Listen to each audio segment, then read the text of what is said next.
Hello, my name is Marcus. I'm the compiler of a collection of therapy quotes entitled Psychoanalytic Self-Awareness Quotes. This is TQ 414 to 419, part 2 of 2. In part 1, we covered 414 to 417, and now we'll move on to 418 and 419. Therapy quote number 418. Melanie Klein's concept of the depressive position of infancy, during which the infant experiences a transition from reliance upon part-object relations to reliance upon whole-object relations. Klein concludes that the person is able to mourn only if the good lost object is a whole object, if the person is seen as a whole person. The persistence of splitting thus precludes adequate mourning. So this has been a major theme throughout this series. Splitting precludes mourning. Okay, Klein concludes that the person is able to mourn only if the good lost object is a whole object. So the person is seen as a whole person. Then a person can mourn. If you're still seeing the person unconsciously either as a god, a goddess, or a demon, the splitting is still there. Remember, the child creates two images of his mother in early development to handle the anxiety of sometimes the mother being frustrating. But by the age of 3, it gets resolved and the child sees the person as a whole person. But when there's trauma, the splitting stays, and that prevents the mourning because there's too much ambivalence around the mother. So if the mother is not around anymore, the person doesn't mourn because there's too much of a connection to the mother. You see, so the main idea here is that in order to mourn, the person needs to be appreciated as a whole person, good, bad, everything. You have to see the person realistically as a whole person, not with these idealized, grandiose images of her or him, or these strongly devalued images of them, either conscious or unconsciously. You have to have a conscious and unconscious representation of the person as a whole person in order to mourn them. So in order to mourn them, you face the reality, you find the truth.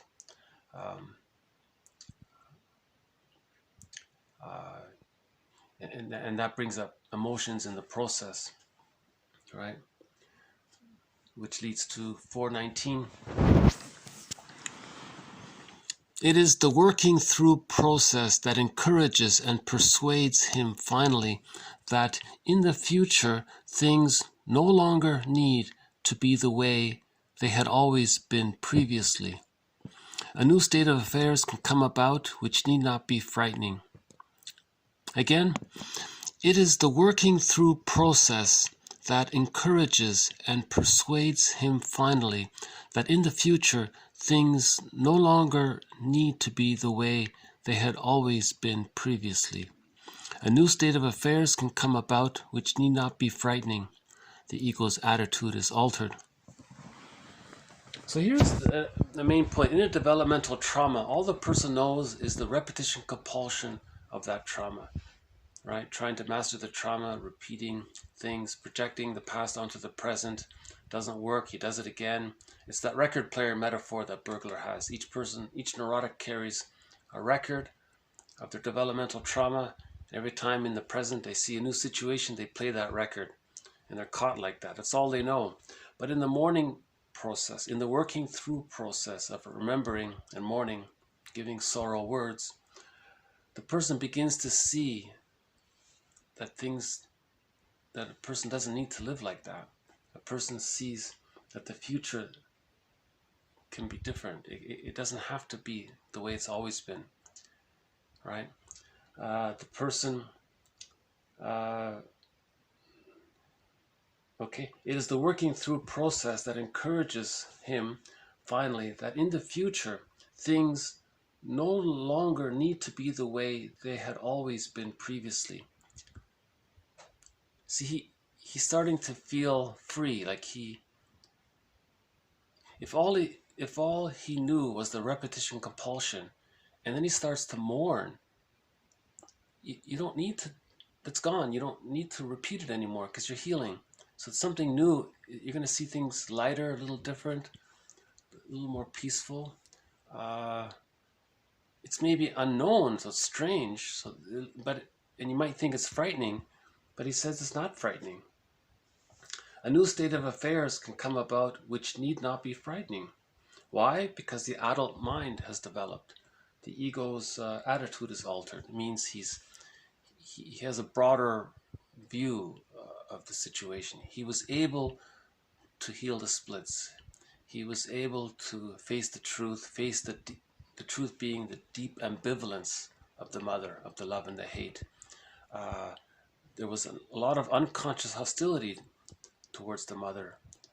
Okay, that's the splitting mechanism.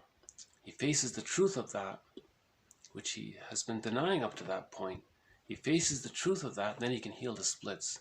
Only when you get, in other words, you have to get angry at your mother at some point during the mourning process. It doesn't last forever. It's just you're working through it. When you realize what happened, there is that anger at what happened, you know. And that's expressed in words. Grief is healed when it's witnessed by a caring other. Oh, hold on. We have a new visitor here. I don't know if you can see this, but this is a very rare visitor here. Now at the road, just where the mailbox is, I don't know if you can see this. He's trotting along, but it looks like a baby. That's a baby fox, huh? Look at that. And there he goes.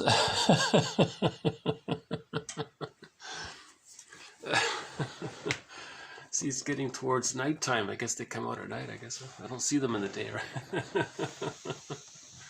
So in the daytime, we occasionally get a visitor from the blue jay, and the crows come by sometimes. But that's the first appearance we've had of the fox. That's interesting. You know, that reminds me of an indigenous fairy tale. The hero was instructed to go into the woods to find a fox that was wounded, to bring it home and nurse it. And when he did, his daughter was healed from the illness that she had. You see, so there was like a metaphor of the fox was a metaphor of the feminine, of the wounded side or something. It's called the curing fox. There's a fairy tale called the curing fox. Maybe I'll present it in a future video. But that's interesting that we had an appearance from the fox.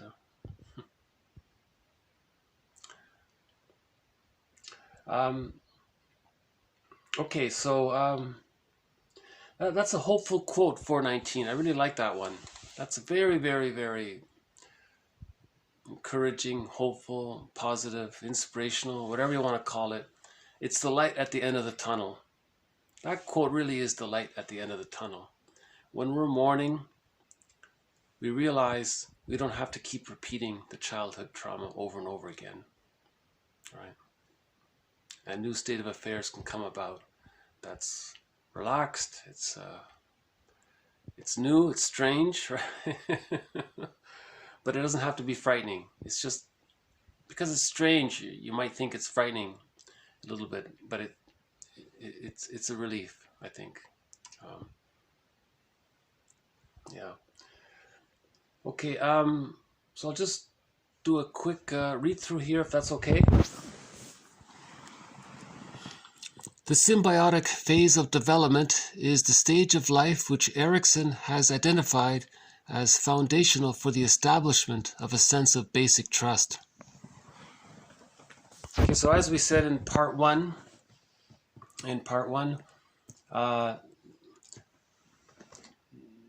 there's a stage of development called the symbiotic stage of development from birth to 6 months. And the child needs the security of that phase,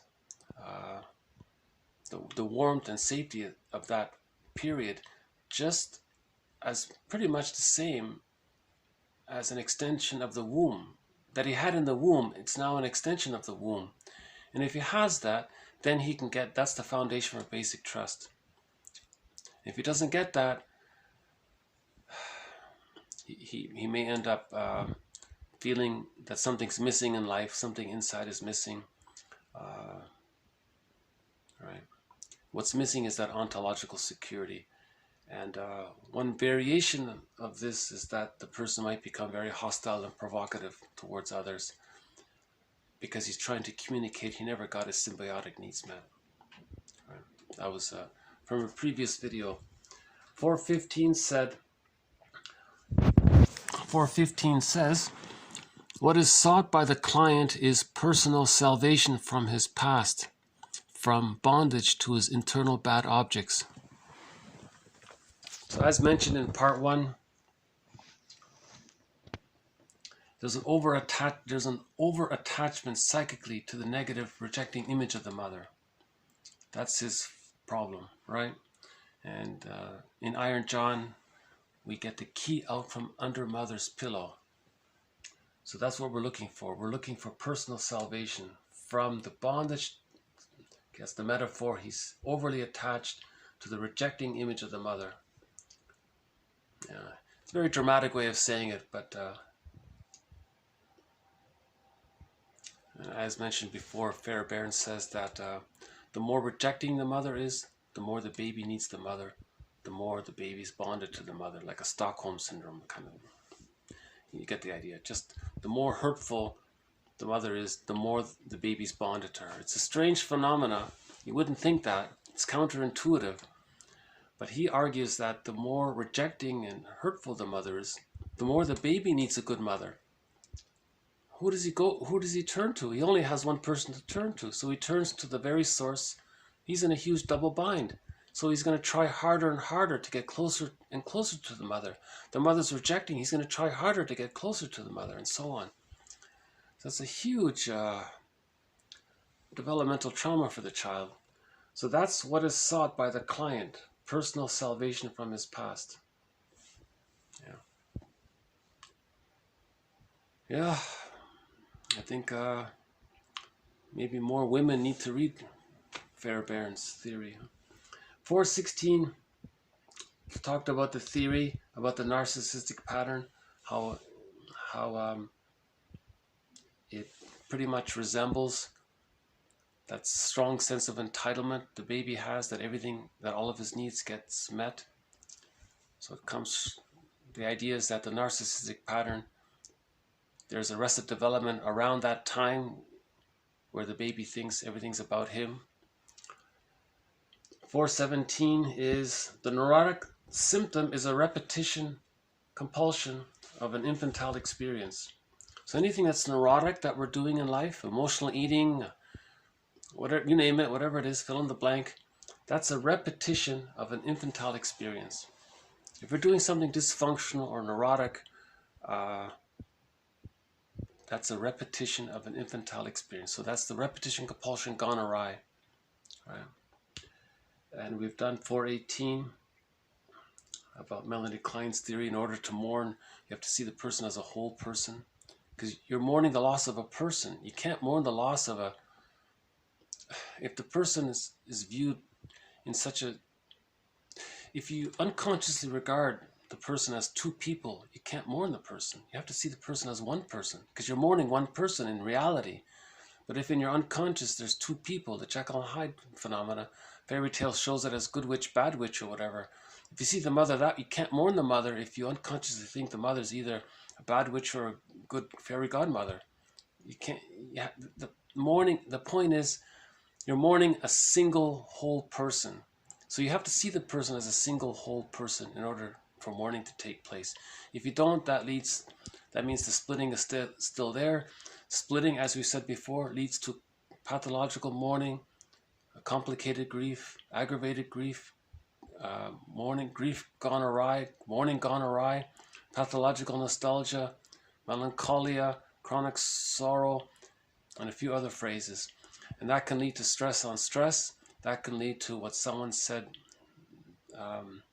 that it would become like the symptoms of PTSD. Another person said it led to him becoming a curmudgeon.